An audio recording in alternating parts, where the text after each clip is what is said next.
Let's talk about stupid shit I keep saying in the fitness industry online. I can't train to failure because it's not safe. High intensity training principles are not safe and they'll cause a lot of muscle damage and tears.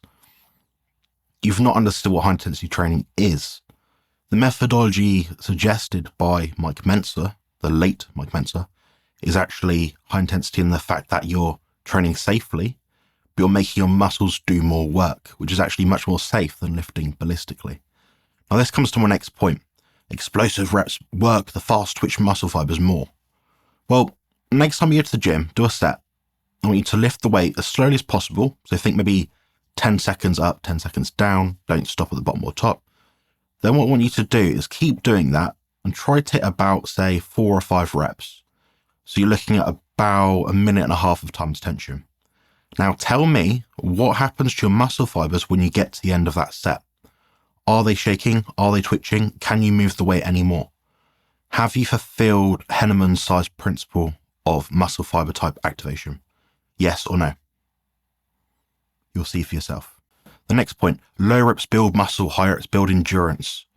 Well, this is the wrong measurement. I mean, how long does it take you to do 5 reps and how long does it take you to do 30 reps? Now, broadly speaking, people that do 1 or 2 seconds up, 1 or 2 seconds down are doing about generally 5 to 20 reps, something like that. That's what a lot of people seem to be doing online.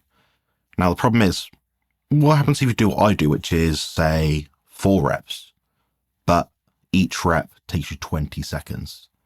You're actually doing about double the amount of volume and workload and to the highest degree of intensity because I lift until I can't lift anymore. And you're doing it safer because you're not rushing through the reps. You're standardizing your technique, you're standardizing your cadence, and you're working as hard as you can under a safe, methodical load. Then you think, I'm onto something here. So it doesn't make sense. Now, what I prefer to use as a measurement is time under tension, or more specifically, time under load.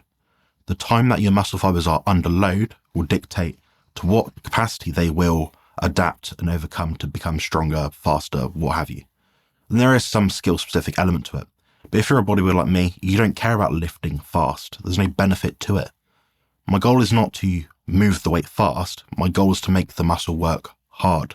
So stimulate your muscle fibers, but don't annihilate the shit out of your body.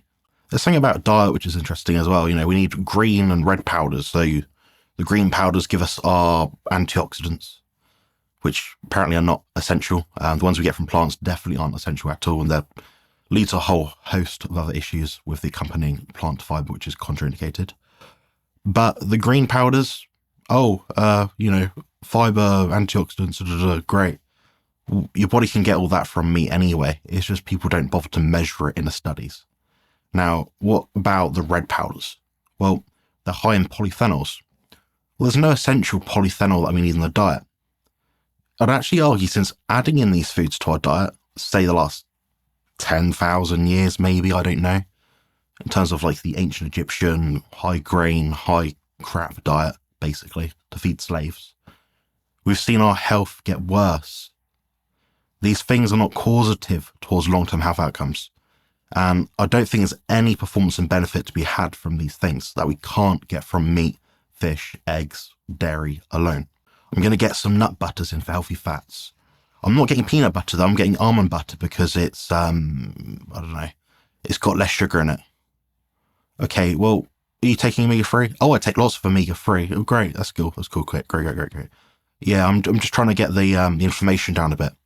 Well, you're eating one of the foods with the highest amount of omega-6 in it in relation to omega-3 and trying to patch up that crap, that devastation of a dietary intervention with omega-6, which is in plant nut butters, plant oils. Why would you do that? You're making the whole thing much harder for yourself. Now, good luck also trying to find an omega-3 supplement out there which is not toxic as hell. Now, you're going to say, well, they're toxic, they're good for you. Yeah, omega-3 is good for you, yes. Sourcing it is another problem.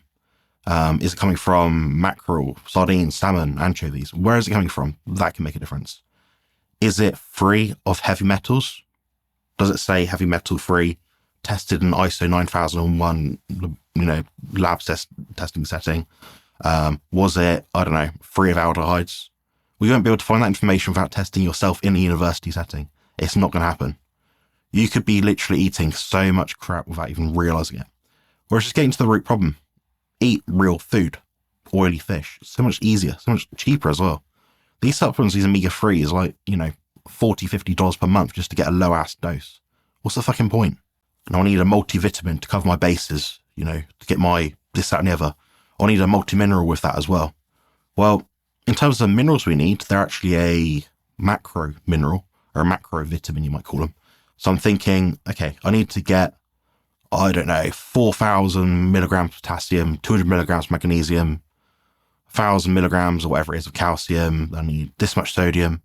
And you think you're going to be swallowing like 10, 15, 20 pills a day to get that down. You're like, good luck. Now it's much easier just to eat real food. So Eddie Abu has been going nuts about this online, and he's not wrong. Now, people are going to say, yeah, but there's things we can add to our diet. They're a thing to cover our bases. They bolster what we take in already. We'll just eat a proper diet, save money.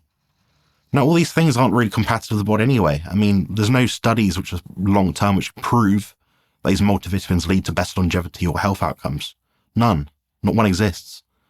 In fact, there isn't anything remotely close to it that does exist.